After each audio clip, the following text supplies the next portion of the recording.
Hello friends, स्वागत है आप सभी के आपके अपने चैनल एवल लर्निंग 101 में। तो आज हम क्लास 10th का चैप्टर 1 हिस्ट्री बुक से चैप्टर का नाम है यूरोप में राष्ट्रवाद। इसका लघु उत्तरीय प्रश्न हम करेंगे। वेरी शॉर्ट क्वेश्चन आंसर कर लेते हैं।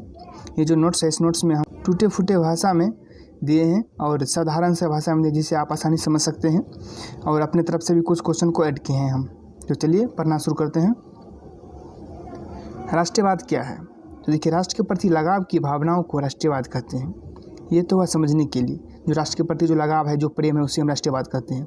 लेकिन आपको एग्जाम में कैसे लिखेंगे? तो आप एग्जाम में लिखेंगे किसी भौगोलिक सीमा के अंदर जो वहाँ रहने वाले लोग होते हैं, उन लोगों के मध्य भौगोलिक, सांस्कृतिक, सामाजिक एकता और लगाव की भावना होती है, उसे राष्ट्रवाद कहते हैं। मतलब किसी भौगोलिक मतलब ज्योग्राफिकल, जैसे इंडिया का भौगोलिकल जितना जगह है, उसके सीमा के अंदर में जो लोग रहते हैं, उन लोग का जो सांस्कृतिक और सामाजिक जो एकता है, देश के प्रति जो प्रेम है, उसे हम राष्ट्रवाद कहते हैं। ठीक है। अब क्वेश्चन 2 है, मेजनी कौन था? तो मेजनी साहित्यकार के अलावा योग्य सेनापति भी था। इसी ने 1831 ईस्वी में यंग इटली और 1834 ईस्वी में यंग यूरोप नामक संस्था का संगठन किया था। देखिए, मेजनी जो था वो साहित्यकार था। साहित्यकार क्या होता है? तो जो साहित्य का अध्ययन करता है उसे साहित्यकार कहते हैं। तो आप लोग साहित्य तो नहीं समझते होंगे। तो देखिए, साहित्य क्या होता है? किसी भाषा के वाचिक और लिखित शास्त्र समूह को साहित्यकार कहते हैं। ठीक है, साहित्य कहते हैं। तो जो साहित्य का अध्ययन करते थे उसे हम साहित्यकार कहते हैं। तो मेजनी साहित्य का अध्ययन करते थे। उन्होंने एक संस्था बनाया था, गुप्त संस्था था वो। ठीक है, वो 1831 में बनाया था, उसका नाम रखा था यंग इटली। और 1834 में बनाया था उन्होंने, जिसका नाम रखा था यंग यूरोप। ठीक है। अब है मेटरनिक कौन था? तो देखिए, मेटरनिक ऑस्ट्रिया का एक चांसलर था, जो एक घोर प्रतिक्रियावादी राजा था। इसका कहना था कि किसी राज्य में शासन तो करो, लेकिन जनता की भलाई ना करो। मतलब मेटरनिक एक ऑस्ट्रिया एक देश का नाम है, वहाँ के चांसलर था। ठीक है, जो एक घोर प्रतिक्रियावादी था। अब प्रतिक्रियावादी क्या होता है? किसी कार्य के विरोध होना। ठीक है, मतलब कोई कार्य था, वो राजा का विरोध था, वो प्रजा सब का विरोध था। वो राजा मेटरनिक प्रजा का विरोध। इसका कहना था कि राज्य का शासन करो, लेकिन किसी का भलाई न करो। वो सेल्फिश पर्सन था मेटरनिक, अपने बारे में सोचता था। ठीक है। अब है मेटरनिक युग काल से आप क्या समझते हैं? देखिए, 1815 ईस्वी में जब नेपोलियन का अंत हो गया, नेपोलियन, तब से लेकर 1848 ईस्वी तक का समय मेटरनिक काल कहा जाता है। ठीक है। यह एक ऑस्ट्रिया का चांसलर था, जो एक घोर प्रतिक्रियावादी राजा था, आपको अभी बताए हैं। इसका मूल मंत्र था परिवर्तन में बाधा पहुंचाना। ठीक है।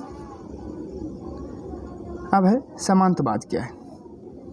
वैसे शासन प्रणाली जिसमें सामंतों या जमींदारों को किसानों से ज़्यादा अधिकार दिया जाता था, जिसे सामंतवाद कहते हैं। देखिए, पहले क्या होता था, जब लुई 16 का शासन था, तब लुई 16 क्या करते थे? जो पढ़े लिखे आदमी थे, थोड़ा पैसे वाले थे, जो उनको सामंतवाद बना दिया करता था वो लुई 16। और एक इलाका का उनको, मतलब समझिए ना, राजा के टाइप में एक इलाका का वो बना देते थे। असली राजा वो थे, वो अपने अंदर बना देते थे एक इलाका में। अब वो क्या करते थे सामंतवाद, कि कृषि सबका अपना ज़मीन था, अपना पैसा था, पैसा नहीं था, अपना ज़मीन था, वो अपना खेती करके उपजाऊ कर रहे थे। तो वो सामंतवाद करते थे क्या? उनसे बोलते थे कि कितना अनाज हुआ? 12 कुंटल, चलो मेरे घर में 12 कुंटल अनाज रख दो, हमारा मन होगा तुमको देंगे, नहीं मन होगा तुमको नहीं देंगे। ठीक है। तो वो सामंतवाद होते थे। ये थोड़ा पैसा वाला होता था, इसीलिए इसको सामंतवाद बना दिया करता था राजा लुई 16। और आपको मालूम है लुई 16 का अंत कैसे हुआ? अब है जर्मनी और इटली के एकीकरण में क्या क्या बाधाएं थी? देखिए, जर्मनी और इटली के एकीकरण में सबसे बड़ी बाधाएं थी 300 छोटे छोटे राज्यों में बंटवारा था। देखिए, जर्मनी और इटली का जो एकीकरण था, उसमें सबसे बड़ी बाधा क्या थी? तो वो टूटा फूटा था। जर्मनी जो है 300 छोटे छोटे राज्यों में विभाजित था, बंटवारा था उनको। इसके कारण हर एक अपने अपने इलाका का झंडा होता था, और अपने में ही सब लड़ मर जाते थे। ये एक कारण था, एकीकरण नहीं हो रहा था जर्मनी और इटली का। यह एक राष्ट्र नहीं बल्कि जर्मन भाषा राज्यों का समूह था। ठीक है। इसमें राजनीतिक, सामाजिक तथा धार्मिक विषय में विषमताएं थी, साथ ही राष्ट्रवाद का भी अभाव था।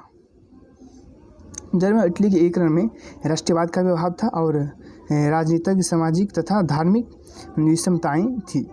ठीक है, इसके कारण उसमें बाधाएं आ गई थी जर्मन इटली के एकीकरण में। अब है क्वेश्चन नंबर 7, माध्यम वर्ग से आप क्या समझते हैं? माध्यम, मिडिल क्लास। तो देखिए, समाज में रहने वाले वैसे लोग जो अपना जीवन यापन छोटे छोटे व्यापार और नौकरियों के माध्यम से करते हैं, उसे मध्य वर्ग कहते हैं। देखिए, मिडिल क्लास होते हैं मतलब मध्यम वर्ग, जो थोड़ा पढ़े लिखे थे, थोड़ा विकसित टाइप के थे और अपना नौकरियाँ का चाकरी करके अपना जीवन गुजारा करते थे, वो हम मध्यम वर्ग कह सकते हैं। थोड़ा विकसित था दिमाग उनसे, सर्वहारा वर्ग से। ठीक है, अब क्वेश्चन 8 है, सर्वहारा वर्ग से आप क्या समझते हैं? तो देखिए, समाज में रहने वाले वैसे लोग जिसमें गरीबी, किसान, मजदूर शामिल होते हैं, उसे सर्वहारा वर्ग कहते हैं। ठीक है, जिसके पास पूंजी का अभाव होता है तथा जिसकी स्थिति दयनीय होती है। मतलब सर्वहारा वो है जो सबसे गरीब जो थे, किसान सब, मजदूर सब, ये सब सर्वहारा वर्ग में आता है। ठीक है, अब क्वेश्चन नंबर 9 है, समाजवाद क्या है? जब कोई बड़ा देश किसी छोटा देश पर ज़बरदस्ती अपना अधिकार जमा लेता है, उसे हम समाजवाद कहते हैं। ठीक है, तो समाजवाद का शाब्दिक अर्थ होता है शोषण करना।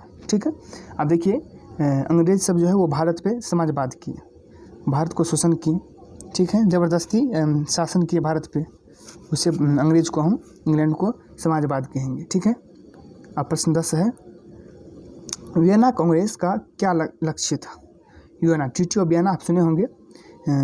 1789 से लेकर 1815 जो भी घटना घटा है उसे दोहराया ना जाए और नेपोलियन के द्वारा जो भी विकास का आंदोलन चलाया गया है उसे दबा दिया जाए और यूरोप में जैसी स्थिति है उसमें कोई परिवर्तन नहीं होनी चाहिए। ये था ट्रीटी ऑफ वियना। ठीक है, ट्रीटी ऑफ वियना में ये साइन हुआ था कि 1789 से लेकर 1715 में जो भी घटना है उसे दोहराया ना जाएगा। नेपोलियन काल में जो भी रूल था, जो भी था रेगुलेशन, उससे फिर से वो रेगुलेशन, वो रूल नहीं चलेगा उनका, वो सब टूट गया रूल सब। ठीक है, नेपोलियन बहुत अच्छे काम भी किए, बहुत बुरे काम भी किए, उनका सब टूट गया रूल, पहले की तरह ही हो गया। यूरोप पहले की तरह हो गया, जब नेपोलियन गया तो फिर राजा का शासन पहले की तरह हो गया। ठीक है, तो ये यूरोप की स्थिति पहले की तरह बरकरार रहे, यही था ट्रीटी ऑफ वियना। ठीक है, 1815 में है ये। तो आपको यहाँ पे अति लघु उत्तरीय प्रश्न खत्म हो गया है, वेरी शॉर्ट क्वेश्चन आंसर। अब हम नेक्स्ट वीडियो में लघु उत्तरीय प्रश्न करेंगे, तो तब तक के लिए अपना ख्याल रखिएगा। धन्यवाद, मिलते हैं नेक्स्ट वीडियो में नए दोस्त नियमों के साथ।